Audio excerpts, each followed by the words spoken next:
Alguém vai sair aí, tirar a Thalita, depois ela tem que voltar, não sei por quê. O sistema informou que ia derrubar ela e derrubou mesmo. Não sei por quê, algum problema técnico. Bom, vamos lá, pessoal, gravando então nossa aula, vamos dar início aos nossos trabalhos. O tema de hoje é a citação.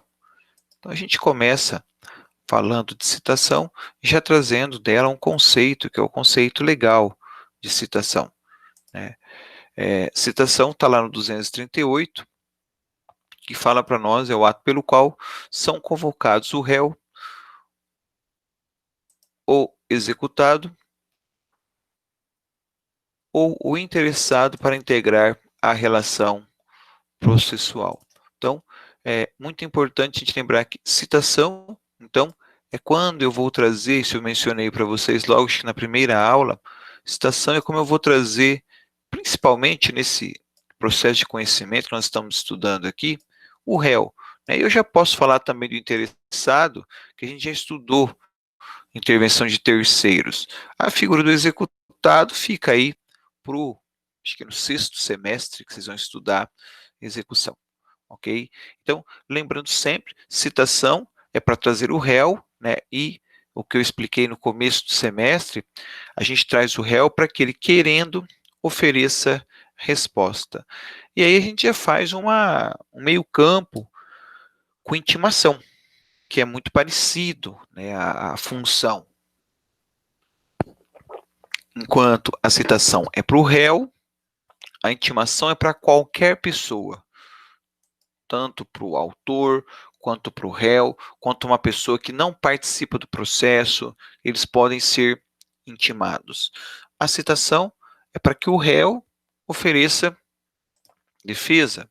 A intimação é para que qualquer pessoa faça algo no processo ou deixe de fazer alguma coisa. Então, é esse meio campo que a gente tem entre as duas termos jurídicos, né, que as pessoas costumam confundir bastante. Então, citação e intimação, ok? A citação, ela é um ato indispensável, não tem como se falar em processo civil sem que ocorra a citação, não tem jeito. Quando a gente falou dos prazos, me lembro que teve um colega que perguntou, não me lembro de qual turma, mas ele formulou uma pergunta que era o seguinte: mas então, enquanto todos os réus não forem citados, o prazo não começa a correr, porque depende então da junção da juntada do mandado de citação ou do AR com a citação? Falei, é isso mesmo. Enquanto todos os réus não forem citados, o processo não caminha.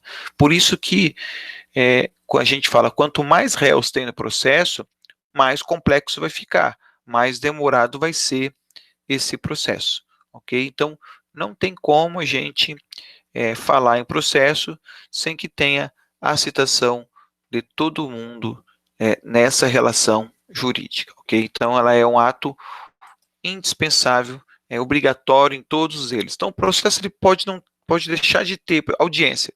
Ele pode não ter uma audiência, ele pode não ter a produção de uma determinada prova, mas não pode faltar a citação. Em hipótese alguma, não existe hipótese em que o processo tramite sem a citação do réu.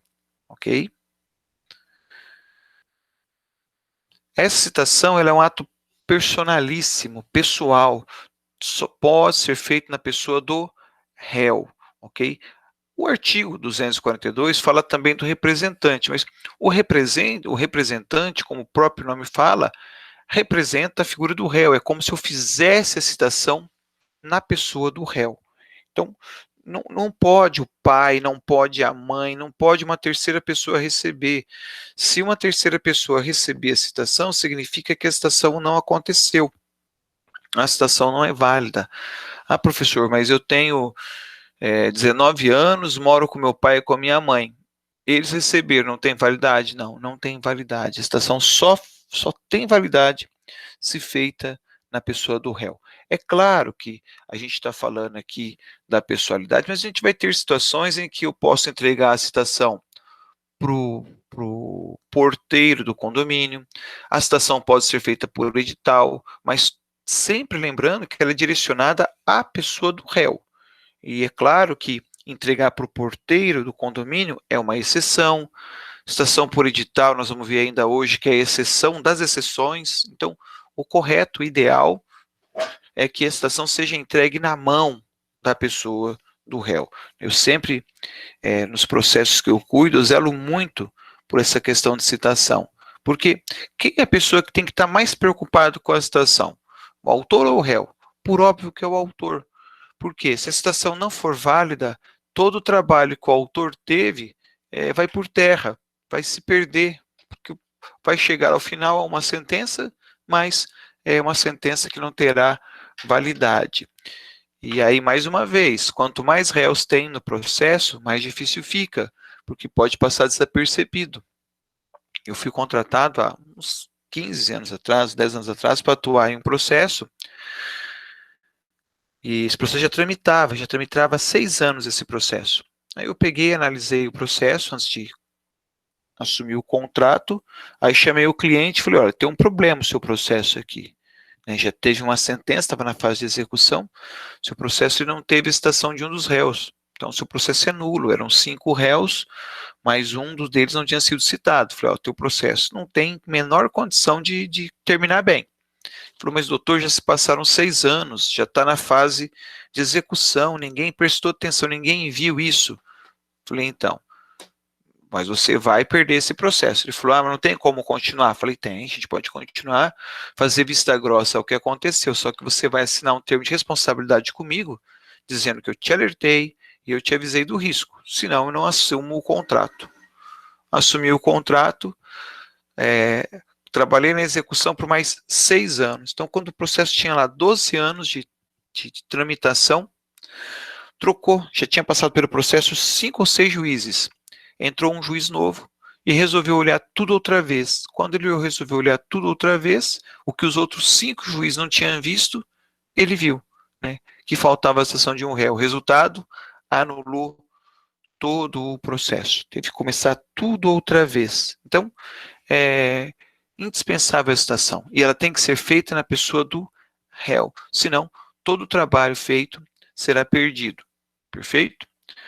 Como eu já disse, ela pode ser feita na pessoa do representante, de um mandatário, de um gerente ou de um preposto. Mas atenção, essas pessoas aqui, elas têm que ter poderes para receber citação. Então, não é só porque é o seu gerente que ele já está autorizado a receber o documento em seu nome, tá?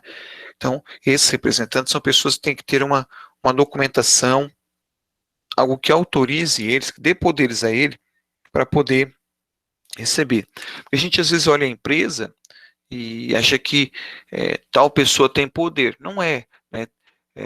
Por exemplo, no Sesumar mesmo, a gente tem a figura do reitor e o presidente da mantenedora, né, que talvez vocês nem saibam que existe a mantenedora, que é uma figura jurídica, que é verdadeira responsável pela parte, vamos dizer assim, jurídica da instituição.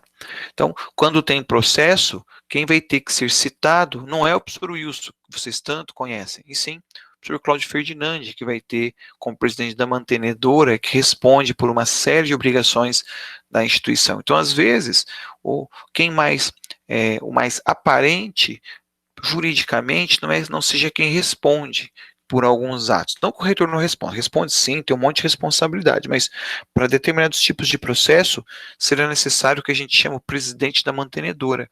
E aí, nesse caso, você vai ter, então, que tem que estar atento, tem que procurar saber, dentro dos documentos, principalmente da pessoa jurídica, quem é a pessoa que tem poderes para receber a citação.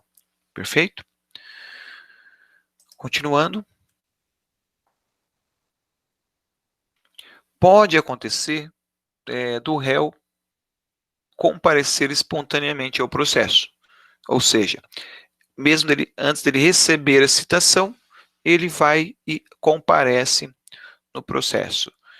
Quando a gente fala comparecimento, pessoal, comparecer no processo, nada mais é do que fazer uma petição, né? Apresentar a sua petição. Nos processos que eu trabalho ultimamente, são as desapropriações, é muito comum, né, a empresa procura o proprietário da fazenda avisando que vai passar ali as linhas telefônicas, as linhas elétricas, os encanamentos de gás, oleoduto, procura ele para tentar fazer um acordo. E aí, às vezes, vai meses de negociações. Aí o cliente nos procura e a gente avisa ele, falou, olha, se não der acordo, vai ser apresentada a ação e a gente vai ter que ficar monitorando. Então, às vezes não dá o acordo e a gente fica acompanhando, né, o sistema. Quando a empresa ela é proposta a ação, tipo, é proposta num dia, 2, 3 dias depois a gente já contesta. Às vezes o juiz nem recebeu o processo, nem leu a petição inicial. Ele já lê a petição inicial e já lê a contestação. Por quê?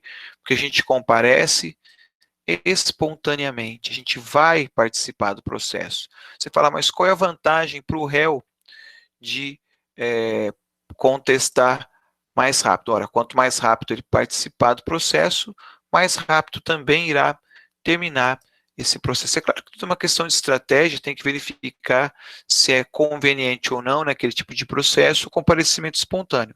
O fato é, se o réu compareceu, se o réu se manifestou, supriu qualquer nulidade ou falta de citação. Nesses casos da desapropriação que eu acabei de mencionar, como eu disse, a petição inicial nem chegou na mão do juiz, então nem se fala ainda em citação, mas a gente já vem e apresenta a contestação no processo para que o processo tramite de forma mais rápida. Perfeito? Esse comparecimento espontâneo também ele é muito importante quando a gente está diante de uma nulidade de citação. Então, às vezes, pode acontecer o quê? É feita a citação e a citação ela vem, ela não é feita na pessoa do réu. Se não é feita na pessoa do réu, ela não é válida, mas o processo vai continuar. Então, às vezes o processo está lá com 2 meses, 1 ano, 6 anos, como agora há pouco, tramitando, e o réu descobre que está sendo processado. Como que ele descobre? Vai pegar uma certidão negativa para a compra de um imóvel, descobre que tem uma ação contra ele. Então, ele vai fazer o quê? Vai apresentar a sua contestação. Então, apresentada a contestação, ele vai, então, suprir essa deficiência que teve lá atrás da nulidade da citação. Lembrando que se houve a nulidade da citação e o réu comparece espontaneamente, a partir do comparecimento espontâneo do réu, o processo vai ter sua continuidade. Mas atenção, com a nulidade, o processo tem que voltar a estaca zero, tem que começar tudo outra vez, ok? Então, se ele é importante até anotar isso, comprovada a nulidade, o processo vai retornar ao seu início. Vai ser feito tudo outra vez. Perfeito? Então é muito importante a citação dentro de um processo. Como eu mencionei no comecinho, ela é indispensável. Aonde que eu posso citar o réu? Né? O réu pode ser citado em qualquer lugar, pessoal. Não tem local que ele não possa ser citado. Eu posso citar o réu na casa, no local de trabalho, na escola, na feira, no cinema. Aonde o oficial de justiça encontrar o réu, ele será citado, ok? Existem alguns países, por exemplo, o caso do Japão, em que a citação só pode ser feita na casa, na empresa, até onde eu tenho conhecimento, na empresa o funcionário não podia ser citado, o judiciário lá preservava o local de trabalho. Aqui no Brasil não, aqui no Brasil qualquer lugar que o réu for encontrado, ele vai ser citado. É claro que daqui a pouquinho eu vou dar aí 4 situações em que o réu não poderá ser citado, mas fora isso, aonde for encontrado o réu, ele será citado.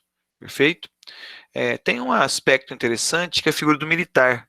O militar de serviço ativo será citado na unidade que estiver servindo, ou, se não conhecido, na sua residência, ou como é que é?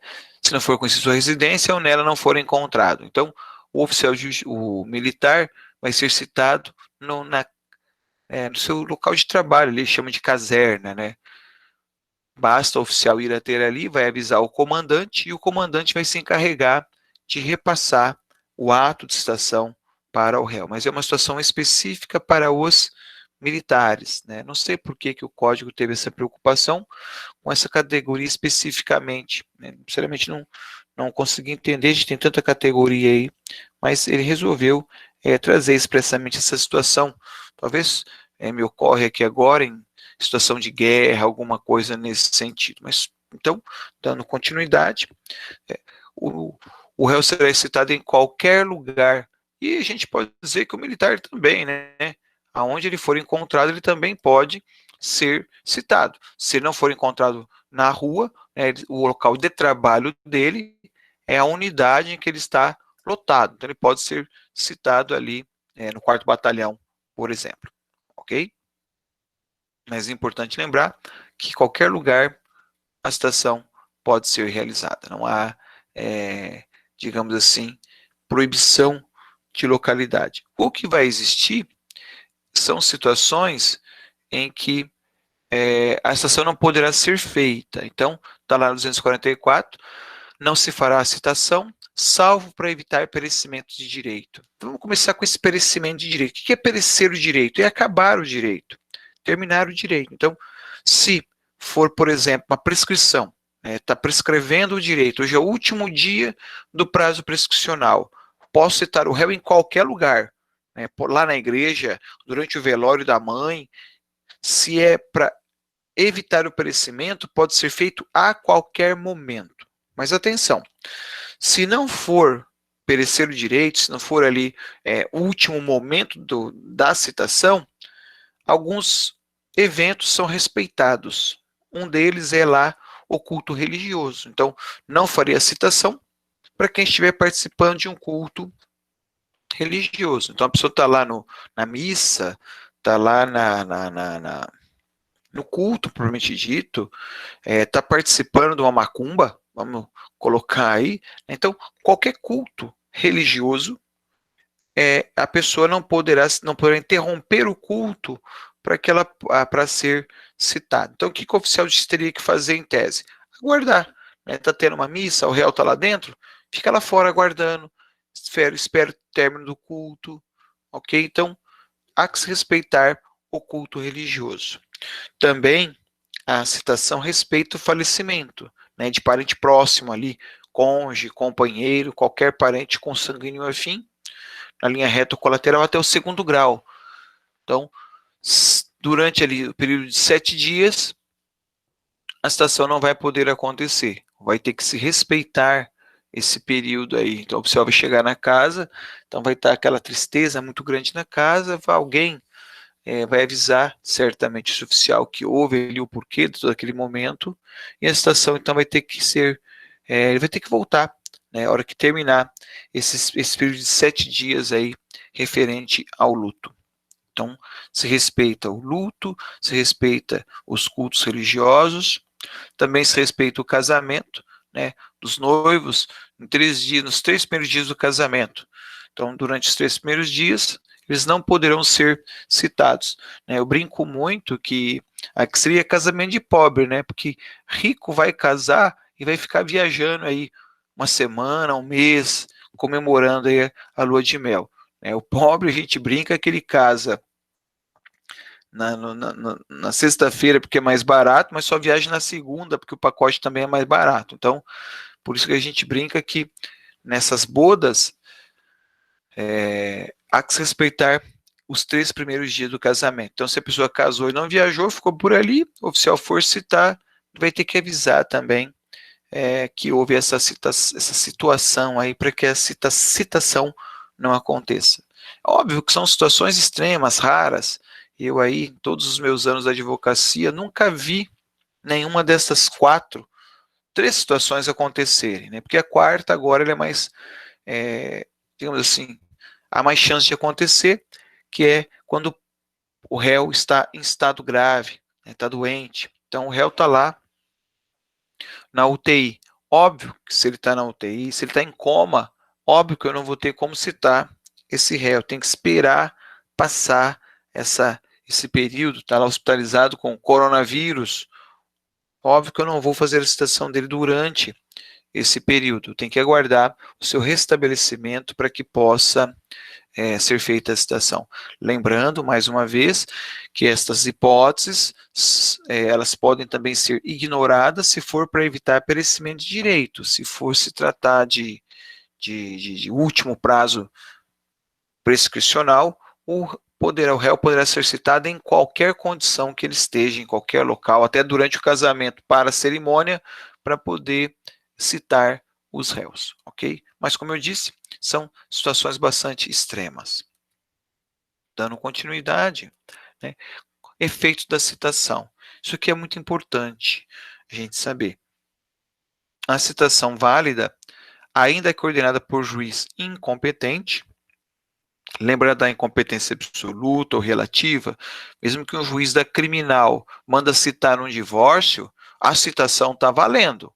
A citação, se feita, determinada por um juiz que não seja juiz competente, absoluto ou relativamente, ainda assim, a citação é considerada válida se ela cumprir os seus requisitos legais. Então, muito importante, né? Eu destaquei aqui para vocês, ela vai, deixa eu trocar aqui, a citação válida vai induzir, né? Induz a chamada litispendência.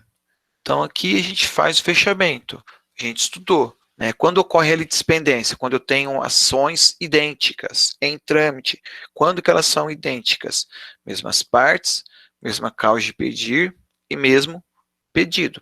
Nesta situação, então eu vou ter uma litispendência. Então, a partir do momento que eu propus uma ação, se for proposta outra ação igual, então não vai poder tramitar a segunda ação. A gente já estudou que em evento de litispendência só vai poder tramitar uma das ações, né? A primeira ação é a que vai continuar a sua tramitação. Então, é a partir da citação válida que se configura efetivamente a litispendência.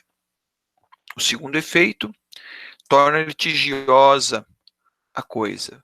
O que é tornar litigiosa a coisa? Tornar o objeto, digamos assim, vinculado a um processo. Então, se você está discutindo na justiça um apartamento, a partir do momento em que houve a citação, esse apartamento vai ficar, digamos assim, bloqueado, né? Ele fica lá com ônus processual. Eu, por exemplo, há algum tempo atrás, ia comprar um apartamento no prédio do meu pai e tinha um vizinho dele querendo vender o apartamento. Na verdade, o corretor, né, me ofereceu o apartamento. Falei, rapaz, esse vizinho do meu pai, ele é todo complicado. Não, vamos fazer o negócio. Falei, olha, eu primeiro quero ver a documentação. O corretor me enrolou aí por 60 dias sem me mostrar a documentação do apartamento. Um belo dia ele me ligou e falou, doutor, que tem que depositar tantos mil. Eu falei, mas depositar para quê? Para garantir o negócio. Eu falei, só, eu quero ver a documentação do apartamento. Aí exigia uma reunião para ver a documentação. Qual não foi a surpresa? Havia uma série de execuções fiscais sobre o apartamento. Então, a vantagem da citação válida é essa, ela marca a coisa, né? Vai ficar registrado na matrícula do imóvel que existe um processo em cima da coisa. E aí, se alguém quiser comprar aquele bem, você vai saber, vai ter informação que aquele bem tem um problema. A mesma coisa com o carro, no Detran, vai estar registrado lá, vai ter um gravame em cima do carro. Então, a citação impõe essas restrições, marca. Eu sempre digo que é um carimbo que a coisa recebe, né, vinculando ela a um processo. Não que a coisa que esteja em juiz não possa ser vendido. A gente já viu que pode ser vendido sim, né, tem que comunicar as partes. Agora, o único problema é que quem está comprando assume o risco, né, de perder a coisa dentro do processo. Então, por isso a importância de quem está comprando também estar muito atento a estas questões. Por fim, temos aqui a expressão que é constituir em mora. O que é constituir em mora? Mora é dizer que vai começar a incidir ali os juros e as multas e a correção monetária em cima da coisa. Se você pegar, por exemplo, o teu boleto com a faculdade tem um dia de vencimento, que é dia 5. Então, a partir do dia 6, você está em mora. O que significa estar em mora? Você vai ter que pagar a multa, o juro e a correção monetária. Um dia muito pequeno, mas se for 2 meses, 3 meses, um ano, vai criando maior volume essa dívida. Acontece que nem todas as dívidas têm data para vencimento. Por exemplo, acidente de carro. Você bateu o seu carro, aconteceu esse infortúnio, e o réu tem que pagar a você. Agora, ele só vai ser devedor para você, né, só vai ter uma dívida com você, a partir do momento que ele for citado no processo. Então, a partir do momento em que o réu foi citado, ele já está constituído em mora. O que vale dizer, daqui a 4, 5 anos, quando sair a sentença vai reajustar o valor desde a data em que ele foi citado, ok? Então, a citação, ela constitui em mora, ela marca o dia do início da dívida. Diferente, né, se você for ser cobrado por vamos pegar a mensalidade da faculdade também. A mensalidade, ela tem uma data que venceu, ela venceu dia 6 de junho de 2020. Se ela for cobrada daqui a 2 anos, os juros e as multas incidem a partir da data do vencimento, ok? Então tem que tomar cuidado. Obrigações que têm vencimento pré-definido, vale a data do vencimento pré-definido. Essa Constituição em mora, vale a pena anotar, quem quiser, essa Constituição em mora é apenas para obrigações que não têm data de início pré-determinado. Dependeria, então, de uma ação judicial para isso aí. Por fim, o último efeito também é essa aqui, a interrupção da prescrição. Ou seja, a partir do momento que a pessoa citada interrompe a prescrição para o prazo prescricional. E aí, enquanto o processo estiver, né, a prescrição está lá interrompida. Então, se a tua dívida tem 5 anos para ser cobrada, você cobrou lá no 4º ano, não tem problema nenhum. Tem 10 anos para terminar o processo de prescrição, estará interrompida a partir do momento da citação. Esses são efeitos que a gente tem com a citação. Né? Essa é a importância da citação dentro do processo civil. Ok? Repetir a última parte. Então, a citação ela produz 4 efeitos. Né? Primeiro, a litispendência é quando você tem 2 ações iguais, vai ser marcada a partir da citação. Litigiosa coisa significa que o bem que está em juízo, ele está vinculado ao processo, e qualquer transação ou movimentação que for feita com esse bem tem que ser comunicado dentro do processo. A constituição em mora ocorre a partir do momento em que você foi citado no processo, ou foi constituído em mora, está devendo-se a partir da citação, e vai ter lá o reajuste da obrigação, juros, multa, né, os encargos da mora a partir do momento da citação. Por último, vai ter a prescrição. O que é prescrição? Eu não mencionei isso antes. Prescrição é a perda da oportunidade da prática pessoal. Quando a pessoa perde o direito de propor uma ação, ok? Deixa eu ver aqui. Bom, pessoal, vamos lá? Por fim, então, a questão é quando você tem a perda da oportunidade da prática de uma ação. Perda do direito de ação. O pessoal civil que fala assim, fala que é perda do direito da pretensão. Então, a prescrição, você não pode cobrar aquela obrigação. Então, a gente propõe uma ação, mesmo durante o prazo prescricional, para a contagem desse prazo, o mesmo processo demora 3 anos para poder ter sua sentença final, a ok? Professor, Professor, Pode falar. tá travando tudo aqui. para mim também. Essa última parte sobre a interrupção da prescrição, eu não consegui entender nada. Todas as vezes que você falou, ficou travando. Então, vamos tentar mais uma vez. Tá, obrigada. Vamos começar do princípio. O que é prescrição? Né? Prescrição é a perda da oportunidade da prática de um ato. É que sim, eu estou tentando separar para vocês prescrição de preclusão para não misturar. Né? Então, vamos começar bem do começo mais uma vez. Prescrição. Perda da pretensão.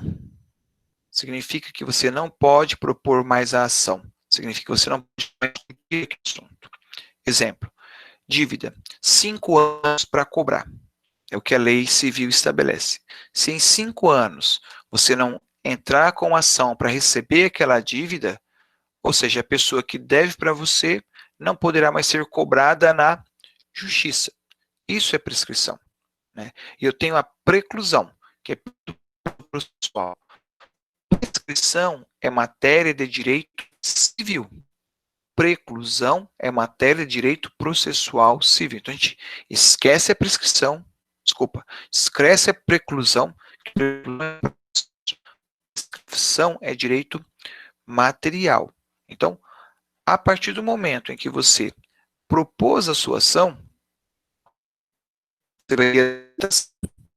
com a processo, ele para a prescricional. Então, se você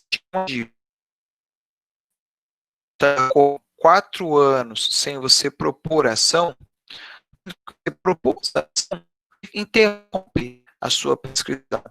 Ou seja, faltava 1 ano só para acabar o prazo daquela dívida. Faltava 1 ano, né? Terminar, não tem problema nenhum, porque a partir do momento que você a contagem da prescrição para a contagem a partir do momento que haja a citação no processo. Mais claro agora? Sim ou não? Vou interpretar os textos e vamos continuar. Pessoal, acho que a Daniela falou que continua travando. Eu vou recomendar para você, Dani, que você reinicie, saia da reunião e entre novamente para ver se resolve o bug aí. Tá bom? Então, professor, bom dia, licença. É que está travando para várias pessoas, não é só para uma ou duas pessoas. Tem várias pessoas dizendo no chat que está travando. Tá. Bom, o que a gente pode fazer, eu vou então sair e vou abrir uma outra sala para vocês, tá, ok? Então, vou mandar um outro link lá na nossa no estúdio, ok? Infelizmente, daí quem perdeu vai bagunçar a gravação. Mas eu mando 2 gravações. Eu vou interromper essa daqui e a gente começa lá na outra.